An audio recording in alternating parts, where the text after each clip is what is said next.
مرحبا بكم أصدقائي الأعزاء، أهلا وسهلا بكم في قناة 90 دقيقة، القناة العربية المتخصصة في أخبار كرة القدم العالمية والعربية. واليوم مع خبر ساخن جدا من عالم الريال. ريال مدريد يستعد لتدعيم خط وسطه في الصيف المقبل، وأسماء كبيرة وصاعدة ظهرت على الرادار. فمن هم هؤلاء الثمانية؟ وهل سيكون هناك صفقة مدوية؟ لا تنسى الدخول إلى الإشعارات، وضع اللايك والشير، واشتركوا في القناة لتكونوا أول من يشاهد كل جديد. كشفت صحيفة ماركا الإسبانية عن قائمة مثيرة تضم 8 لاعبين يضعهم نادي ريال مدريد ضمن حساباته لتدعيم خط الوسط خلال الفترة القادمة. أول الأسماء هو البرتغالي فيتينيا من باريس سان جيرمان، الذي يشبه كثيرا لوكا مودريتش وتوني كروس في أسلوب اللعب، لكن المشكلة هنا هي العقد الطويل حتى عام 2029، مما يجعل الصفقة صعبة نوعا ما. ثاني اللاعبين هو إنزو فرنانديز من تشيلسي، لاعب ديناميكي ويجمع بين الهجوم والدفاع، لكنه قد لا يكون المنظم التقليدي الذي يبحث عنه زيدان أو غيره من مدربين الريال المحتملين. ثالث اسم هو نيكو باس، لاعب سابق في أكاديمية ريال مدريد ورحل عن النادي، وهو الآن في فريق إنتر ميامي، الخيار الاقتصادي بتكلفة تقدر ب9 ملايين يورو، ويمتاز بذكائه التكتيكي العالي. أما الاسم الرابع فهو الحلم، رودري هرنانديز من مانشستر سيتي، أحد أفضل لاعبي الوسط في العالم حاليا، لكن العقبة الكبيرة هنا هي أن عقده يمتد حتى 2027، ومانشستر سيتي لن يفرط فيه بسهولة.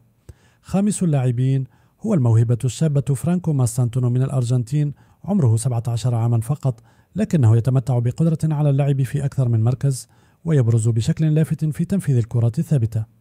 سادس اسم هو فلوريان فيرتس من باير ليفركوزن، أحد أبرز المواهب الهجومية في ألمانيا، حيث يسجل ويساهم في صناعة الأهداف بدقة عالية.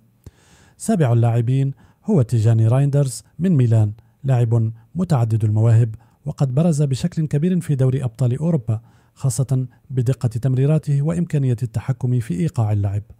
وأخيرا وليس آخرا أنجيلو شتيلر من شتوتغارت، الذي يمتلك أسلوب لعب يشبه توني كروس، ويتميز بتنظيم اللعب بدقة تمريراته العالية. ما يلفت النظر في هذه القائمة هو التنوع الكبير بين الخبرة والشباب، وبين الأسعار المرتفعة والمقبولة. يبدو أن إدارة الريال تدرس الخيارات بعناية، مع التركيز على الجانب الفني والجانب المالي أيضا.